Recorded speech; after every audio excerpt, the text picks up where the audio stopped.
हर हर महादेव, हर हर महादेव। आए सबसे पहले अपने शिव गुरु के चरणों की प्रणाम, मैया भवानी के चरणों की प्रणाम, स्वर्गीय हरिंदर भैया के चरणों की प्रणाम, स्वर्गीय शक्ति स्वरूपा नीलम दीदी के चरणों की प्रणाम, कथा सुनने वाला समस्त गुरु भाई बहन के चरणों की प्रणाम। मेरा प्रणाम स्वीकार हो, हे महादेव जी मेरा प्रणाम स्वीकार हो। ताए गुरु भाई बहन आप लोगों के बीच में आज बहुत ही दर्दनाक एगो कथा लेके आयल बने। देखें एक कथा में एगो आपन माई, आपन सगी माई एगो ना बल्कि दूगो बेटा के गला दबा के जान से मार दिले बड़ी। देखिए गुरु बहना, ई कथा कोनो ओ जमाना के सतयुग त्रेता के या कोनो भी वेद पुराण के कथा ना हो, ई कथा यही युग के ह दीदी, यही युग के कुछ दिन पहले के कथा हो। देखी आई सुनी कि एगो आपन माई कैसे कौना कारण से अपना दूगो बेटा के जान से मरले बड़ी दीदी। तो ये कथा के रउआ लोग पूरा सुने, बहुत दर्द बा। देखिए गुरु बहिना, ऐसे तो अभी देखी कि दुनिया में का हो रहा बा, केहू के केहू छोड़त नहीं के। कहीं पत्नी पति के काटता, कहीं पति पत्नी के काटता, माई के बेटा के बेटी के केहू अब कोनो रिश्ता के कोनो केहू मतलब नहीं के रह दिले। इतना घोर कलयुगी हो गई बा कि का बतावल जाओ। हे शिव गुरु, देखी दीदी पहले के जमाना में कुछ दिन पहले दूसरा से आदमी के डर रहे, दोसर केहू से डर रहे मारे के मुआवे के। लेकिन अभी एक गुरु बहिना का बतावल जाओ, अभी अपना आप से डर हो गई बा, अपना परिवार से डर हो गई बा। कैसे परिवार में केहू साथ में रहे, केहू के केहू नहीं के चिन्हत, केहू के केहू नहीं के छोड़त, केहू के केहू बख्शत नहीं के। देखी दीदी कुछ दिन पहले दूसरा से डराइला, अभी तो अपना परिवार में अपना खून से डराए के पड़ता। अपना खून पर भरोसा नहीं के कि केकरा के कब का दी, अपना स्वार्थ खातिर, अपना मौज मस्ती खातिर केहू के केहू अब चिन्हत नहीं के। घोर कलयुग आ चुकल बा। हे शिव गुरु, हे भगवान, का हुई धरती पर आए एगो छोटा सा कथा के माध्यम से सुनल जाओ कि कैसन कथा बाई, कैसन माई रहली। देखी दीदी केकरा सहारे अब केहू रही, जब परिवार नहीं खे अपन होत, अपन माई बाप बेटा बेटी पति पत्नी जब नहीं खे होत तो कैसे केहू रही, केकरा हाथ से केकरा सहारे केहू जी अब धरती पर। तो देखी एक समय के बात हो कि एगो शहर में एगो पति पत्नी रहे लो, पति पत्नी रहे लो, वो लोग के दूगो बेटा रहे बहुत सुंदर, लव कुश कहीं या राम लक्ष्मण कहीं दूगो बेटा रहे, दूगो बेटा रहे। पति जौन रहले वो नौकरी करत रहले, नौकरी करत रहले, वो सब बहुत अच्छा से अपन परिवार बाल बच्चा के सबके जिम्मेवारी जौन बा बहुत अच्छा से वो अपन परिवार चलावत रहले। सबके अपना परिवार के दोनों लड़का के एकदम खुश रखत रहले, कोनो घर में दिक्कत परेशानी कुछ ना रहे गुरु बहिना। अब देखें धीरे धीरे समय ऐसे ही बीतत रहे। वो औरत जौन रहे वो बदचलन औरत गैर मर्द से ओकरा प्रेम हो गई, एगो गैर मर्द के चक्कर में वो पड़ गई। जब गैर मर्द के चक्कर में पड़ गई तब देखी अब ओकरा मिलना जुलना बात बात कही सब शुरू हो गई ओकरा से। आज जकरा गैर मर्द से सहमत हो जाए, पति होके चाहे पत्नी होके, तो अपना घर से प्रेम कहाँ रह जाई, ओकर मन तो हर घड़ी वही में जाके बसल रही। अपना घर से कोनो मतलब अब ना रह जाई, केहू के प्रति दया माया प्रेम भाव सब खत्म हो जाई, वो तो दोसर नशा में जाके डूब जाई। अब देखिए गुरु बहिना, अब ऐसा ही उनका से मिलल जुलल प्रेम उनकर धीरे धीरे धीरे धीरे बढ़े लागल। अब देखी दीदी एक दिन के बात हो कि उनकर पति जौन रहले उनकर नाइट ड्यूटी रहे।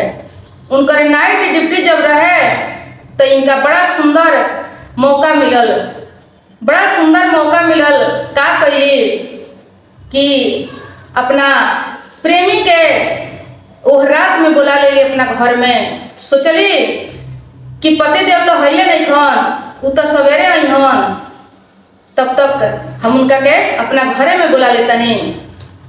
अब देखिए गुरु बहिना, उनका के अपना घर में बुला लेली। घर में जब बुला लेली तो आधा रात में जब वो आई बड़े, उनका के जब बुलौले बड़ी तो उनकर करतूत जौन बा उनकर दोनों लड़का देख लेलक। दोनों लड़का के नींद खुल गए कि हमर माई केहू गैर के साथ में बड़ी, गैर आदमी घर में आए बा। अब देखिए गुरु बहिना, जब दोनों लड़का देख चुकल बा तो लगली डराए। जब डराए लगली तो अपने यार से कहे लगली कि अब तो दोनों लड़का हमार दोनों लड़का समझदार रहे, दोनों लड़का समझदार रहे तो कहली कि अब तो दोनों लड़का अपना बाप से कह दिया सन। जब बाप से कह दिया सन तब तो बहुत जुल्म हुई। देखी दीदी, जब ये काम गलत ना रही तो केहू डराई काहे, शान से काहे ना करी। जब एकरा के गलत बनावल गई बा कि काम गलत हो तब तो लोग के डर बा, लेकिन फिर समझत नहीं थे कि कहाँ सही बा कहाँ गलत बा, छुटियावे नहीं थे सकत। ऐसा प्रेम हो जाता, ऐसा नशा हो जाता, मन के बहकाव हो जाता कि लोग अब का बताओ जाए गुरु बहिना। अब तो इतना ना लोग रिश्ता पर कलंक लगा दिलक कि अब दामाद तक लेके लोग नहीं खे छोड़त। अब सास दामाद कौनो रिश्ता में जौन कीजिए, सास दामाद के रिश्ता जौन हो एकदम पवित्र रिश्ता मानल गई बा, लेकिन एहू के ऊपर अब लोग दाग लगावे से ना छोड़लक। तो देखी अब कहतरी कि अब कौन उपाय होई। अब तो हमारा पति के कान में ही बात पड़ जाई, काहे कि हमार लड़का तो कहियो सन कि घर में केहू गैर आई रहो। अब देखिए गुरु बहिना, अब उनकर प्रेमी जौन बाड़े कहतरे कि देखो एक ही गो उपाय बा, एक ही गो उपाय बा कि ये दोनों लड़का सन के मारे के पड़ी। दोनों लड़का के यदि ना मरबू तो तहार पोल खुल जाई, हमार पोल खुल जाई, बड़ा मुश्किल हो जाई, बड़ा लफड़ा पड़ जाई। अब देखें, अब वो कहत रहे कि दोनों लड़का के मारे के पड़ी। अब देखिए गुरु बहिना, अपना प्रेम के नशा में अब दोनों लड़का के जाके अपना प्रेमी के संगे संगे दोनों लड़का के करेज पर बैठ के निर्दयी हत्यारिन माई दोनों लड़कन के करेज पर बैठ के आ दोनों लड़का के गला दबा दिलस। दोनों लड़का के जब गला दबा दिलस तो दोनों लड़का के प्राण छूट गए गुरु बहिना। दोनों लड़का वही जब मर गए। जब दोनों लड़का मर गए तो ये दोनों वहां से निकल के फरार हो गए। दोनों वहां से निकल के जब फरार हो गए तो जब सुबह हो गई तो उनकर पति जौन बाड़े वो अपना घरे ड्यूटी में से वापस अइले। जब वापस अइले अपना रूम में तो रूम तक खुला रहे, काहे कि भीतर जे रहे वो तो मर चुका रहे आ जे रहे से बाहर चुका रहे। अब वो अपना रूम में अइले तो रूम में अइले तो खोजा तारे घूम घूम के अपना पत्नी के खोजा तारे, पत्नी कहीं नहीं खिलौकत। जब अपना रूम में गईले बिस्तर पर देखा तारे तो दोनों लड़का उनकर सुतल। अब दोनों लड़का के वो जगावे लगले, दोनों लड़का के जगावे लगले माई के पूछे खातिर, मम्मी के पूछे खातिर। लेकिन एक गुरु बहिना, उनका काम मालूम बा कि दोनों लड़का हमार भगवान के प्यारा हो गइल बा, माई ये लोग के मार के फरार हो चुकल बड़ी। अब दोनों के जगावो तारे, हिलावो तारे, डोलावो तारे, दोनों में कोनो लड़का बोलत नहीं थे। जब दोनों लड़का बोलत नहीं थे तब देखा तारे कि तो दोनों लड़का हमार मर चुकल बा, दोनों लड़का मर चुकल बा, घर में माई कहीं लौकत नहीं थी। अब देखिए गुरु बहिना, घर में पूरा चारों ओर खोज ले। अब उनका मन में शंका हो गई कि जब माई नहीं थे घर में तो एक मतलब माई मार के ये लड़का सबके अब कहीं यहाँ से फरार हो गई। काहे कि गैर केहू आई रही, गैर केहू के काम रही तो माई तो कम से कम जरूर रहती।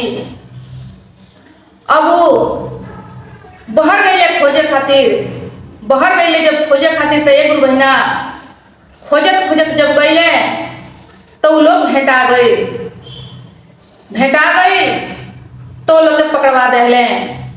काहे कि देखिए गुरु बहिना, इतना लोग देखता सुनता कि गलत काम करके केहू बचत नहीं है। गलत कैला के बाद केहू चाहे कि मौज मस्ती से हम अपना मन के खुशी राजी से अपन जीवन के बिताई, सुख से रही, जौन मन की इच्छा बा वो पूरा करी, कहाँ होके सकता। तुरंत के तुरंत पकड़ाए के पड़ जाता, पकड़ा के आ कैसन सजा भोगे के पड़ता। सब आँख से देख रहल बा लोग, सब घटना लोग रहल बा, लेकिन फिर भी लोग डरात नहीं खे, मानत नहीं खे। अब देखिए गुरु बहिना, अब पकड़ा गई लोग। पकड़ैला के बाद में थाना पुलिस आई लोग के पकड़ के लेके चल गई। जब पकड़ के लेके चल गई, पकड़ के जब लेके चल गई तो अपन वो लोग के करतूत जौन रहे वो लोग अपन कबूल कई लगलो कि हाँ हमने के एक दूसरे से प्रेम रलो आ हमने के इन्हीं के साथे रहे के बा, अपन जीवन साथ में बितावे के बा, ओसे लड़का सबके मारे के पड़ल हो। अब देखिए गुरु बहिना, अब दोनों जने के जेल हो गई, दोनों जने के जेल हो गई। अब जेल में ये लोग जेल में रहे लगलो, लेकिन जेल में एक दूसरे से मिले के ना मिले। ये कितनों तड़प के रह जाए लोग, लेकिन एक दूसरे से भेंट ना होके, एक दूसरे से मिलजुल ना होके। अब देखिए दीदी, ऐसा ही कुछ दिन, बहुत दिन बीत गए। जब बहुत दिन बीत गए तब के हुए लोग जमानत करा दिलस, ये लोग दोनों जने छूट गई लो। जब दोनों जने छूट के आई लो, तो जब छूट के आई वालो तो ये औरत जौन बिया हत्यारिन औरत, वो औरत जाके अपना प्रेमी से कहतिया कि अब तू हमरा के कहाँ लेके चलबो, अब तू हमरा के लेके चलो, घरे तो आदमी जाए लायक नहीं थे, कहीं ले चलो बाहर, हमनी के अपन साथ बितावल जाई, जियल जाई। अब हमार घर बार छुटिए गइल बा, तो हाथ छुटिए गइल बा, तोहरा घर के लोग तो मंजूर ना करी, आ हम तो खैर अपना घर जा ही लायक नहीं थी। अब देखिए कहा तारी कि हमने के कहाँ चल जाओ, प्लान बनावल जाओ कि हमने के कहाँ रह जाई, कहाँ अपन समय काटल जाई। अब देखिए गुरु बहिना, अब जब कहा तारी तो उनकर प्रेमी कहा तारे, जे प्रेम कैले रहे वो कहा तारे कि तू हमरा संगे जाए वाला नहीं कू, हम तोहरा के लेके ना जाए। ऐसा दुष्ट औरत के, ऐसा हत्यारिन औरत के लेके अपना संगे जाई, जौन अपना बेटा के ना भइल, जौन अपना पति के ना भइल, वो हमार का हुई। हमरा संगे जाए के रहे के सपना तू अपन छोड़ द। देखिए दीदी, जकरा से इतना प्यार कैले रही, प्रेम कैले रही, जकरा चलते अपन औलाद के, अपना वंश के मार देली। देखिए गुरु बहिना, कहल जाला कि एगो वंश खातिर कितना हर वंश उठावे के पड़ेला। एगो संतान जब केहू के नइखे होत, एगो औलाद नइखे होत, त कितना लोग कहाँ कहाँ मुड़ी पटकता, अपन माथा पटकता, कौन कौन लीला करता। एगो वंश खातिर कितना हर वंश लोग उठावेला। आ वो दूगो लाल के, उतना सुंदर दूगो लाल के, दोनों लाल के गला दबा देली, मार देली अपना स्वार्थ खातिर। अब देखिए उनकर प्रेमी महाराज कह रहा बड़े कि तोहरा के हम कभी नहीं कबूल कर सकत, कभी अपना साथ में लेके हम नहीं जा सकत। तोरा ऐसा हत्यारिन औरत के कौन रखी, जौन अपना पति के ना भइल, जन्म देहल अपना कोख के, अपना संतान के ना भइल, उ भला हमार का होई। जे अपना बेटा के मार दिलक, उ हमरा के का छोड़ी। हमरा से तो शौक पूरा हुई, हमरो से कोनो सुंदर नया बढ़िया कोनो मर्द जब भेटाई तो तू हमरो के छोड़ के चल लेबू, हमरो से तू अपन रिश्ता तोड़ देबू, जरूरी पड़ी तो हमरो गला तू दबा सकतारू। हम तोहरा हाथ के, तोहरा मन के हम देखले बानी कि कितना बड़का करेज बा, कितना ताकतवर हाथ बाई, जौन अपना बेटा के गला दबा सकता, उ गैर के का छोड़ी, उ गैर के का छोड़ सकता। अब देखिए गुरु बहिना, जब इतना बात तू कहत रहे, तब इनका सनाक दे लागता। कहत रही कि देखो तू सरासर गलत कर रहल बड़ो, तोहरा प्रेम के चक्कर में तोहरा चलते अपना बेटा सबके मरनी, अपना पति के धोखा देनी, तू हमरा के धोखा देता रहो, ये ठीक नहीं करत। हमारा जीवन के साथ तू खिलवाड़ करता रहो, तू ठीक नहीं करत। तो कहत रे वो प्रेमी महाराज कहत रे आ तू अपना बेटा के मार देलू, अपना पति के धोखा देलू, तू का ठीक कैले बड़ू। तू हमरा के उपदेश देता रू कि ठीक नहीं हो करत। तू अपन करनी कारनामा देखो कि तू कौन सही कैले बड़ू। तू जौन कैले बड़ू उ का सही कैले बड़ू कि आज तू हमरा के ज्ञान दे रहल बड़ू, उपदेश दे रहल बड़ू। हम तोहरा के कभी नहीं खिले कि अपने साथ में जा सकत। अब देखिए गुरु बहिना, अब वही दोनों जने में नोक झोंक होके लागल। दोनों जने में खूब नोक झोंक करतरी, कहतरी कि ना तोहरा हमरा के ले जाही के पड़ी, काहे कि तोहरे चलते हम अपन सब बर्बाद कैले बने, सब गंवले बने। कहले कि काहे गंवलू, दिमाग कहाँ रहे, माथा कहाँ रहे कि तू हमरा चलते गंवलू। तोहरा का कमी रहे, मर्द के जगह पर मर्द रहले रहे, घर रहले रहे, खाना कपड़ा मिलते रहे, दू गो संतान रहले रहे। आदमी के जीवन में का चाहिए, इहे न चाहिए। इस संसार में, ये मानव के जीवन में इहे इतना चाहिए आधार जिए खातिर। एगो पति के पत्नी चाहिए, पत्नी के पति चाहिए, संतान चाहिए, घर द्वार चाहिए। तोहरा का न रहे, तोहरा तो सब कुछ रहले रहे, लेकिन फिर भी तू अपना मन के बहकौलू तो में क्या दोष बा, कौन अधिकार बा, कौन प्रमाण बा कि तोहरा के हम लेके जाए आ तू हमरा में अपन अधिकार जतैबू। कौन प्रमाण बा, कुछ प्रमाण होके तो देखाओ कि तू हमर का हो, का लागेलू। ना तोहरा से हमर शादी भइल बा, ना तू हमर कोनो रिश्तेदार हो, कुछ तो ना हो हमार। तू हमरा पर कोनो कानूनी केस, कोनो कानूनी कार्यवाही कुछ नहीं हो कर सकत, हमार कुछ नहीं हो बिगाड़ सकत। ऐसे कि तोहरा साथ में कोनो परवान नहीं के, हम तोहरा के तोहरा ऐसा हत्यारन के कभी नहीं लेके हम जा सकत।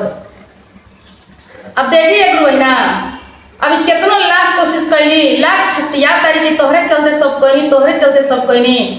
तो कहत तारे कि काहे हमरा चलते कैलू, काहे हमरा चलते तू कैलू। तोहरा बुद्धि ना रहे, तोहरा ज्ञान ना रहे, अपना लड़का सन के जान मरलू। अब उनका के ठोकरा के बाद में निहोरा करतरी कि हमारा भी दुनिया में केहू नहीं थे, कोनो सहारा नहीं थे। तू हमरा के ऐसे मत त्यागो, ऐसे मत छोड़ो। अब हम केकरा सहारे रहे, कैसे रहे। कहत तारे कि कैसहू रहो, कैसहू रह, तारा के तो साथ में राखे में डर बा। हम ओकर जीमा नहीं खिले लेती, कैसे रहबू, कहाँ जाइबू, का करबू। अब निहोरा कैली, धमकौली, रोली, गौली, कुछ भी कैली, लेकिन पाँव पकड़ ली। पाँव जब पकड़ली तो उनकर प्रेमी झटका मार के गिरा दिलस और वहां से भाग गई, फरार हो गई। अब देखिए गुरु बहिना, अब देखी जो कौना लायक के भइल बड़ी, अब ये अपना घर में जाने लायक नहीं थी। प्रेमी छोड़ के उनका के चल गए, प्रेमी उनका के छोड़ के चल गए। गांव में, समाज में नहीं हर ससुरा कहीं जाए लायक नहीं थी। अब अपन जीवन नर्क बना लेली, अपन जीवन नर्क बना लेली। अब उनका भीख मांगे के सिवा कुछ बचल नहीं थे। अब कहीं जाई है, भीख मांगी है, तब तो जाके गुजारा हुई। अब देखी वो छोड़ के लड़का चल गई, रो तरी, गाओ तरी, चिल्ला तरी। तमें केकार दोष बा दीदी, केकार एमें गलती बा। अपन जीवन लोग अपने नर्क में डाल लेता। समझदार होके एक तो लड़का लड़की, सियान लड़का लड़की गलती करेला, लेकिन अभी देखी कैसन अनर्थ हो रहल बा कि गार्जियन माई बाप गलती कर रहल बा, माई बाप भाग रहल बा। कितना गलत बा, कितना अनर्थ बा। ये लड़का लड़की जब गलत करेला तब माई बाप ओकरा के डांटेला, दबारेला, समझावेला या ओकरा के सल्टेला। उ केस के कोनो किस्म के समस्या जब आके पड़ेला बाल बच्चा के चलते, तब माई बाप ओकरा के समाधान करेला वो समस्या के। आ जब माई बाप गलत करी तो वो समस्या के समाधान के करी दीदी। तो जब पुरान लोग के ऐसा मन बा तो नया के का पूछे के बा, कैसे का भई। अब ये धरती पर कुछ समझ आवत नहीं के। तो देखिए गुरु बहिना, कितना हत्यारी रहली कि अपना चलते कैसे वो माई के करेज मानल हुई कि दूधू को लेके के अपना सुख खतरा, आखिर सुख मिलेला ना। कितना लोग ऐसा ऐसा कांड कर रहा बा, लेकिन तुरंत इधर करेला उधर जाके पकड़ा जाता, लेकिन फिर भी मानत नहीं है, फिर भी समझत नहीं है कि हमने के कैले से भलाई नहीं है। अभी कोई ले और तुरंत के तुरंत हमने के पकड़ाए के पड़ी, सारा दुनिया जान जाई ई जीवन के बा उ नर्क बन जाई। उ लौट के जो समय बीत गई ओकरा के कितनो माफी मांगला से पछतावा कैला से लौट के ना आई। माफी के भी एगो हद होला, सीमा होला कि कहाँ माफी मांगल जाई गलती कैले के बाद तो माफ हो जाई, फिर आदमी वो जगह पर रह सकता। माफी के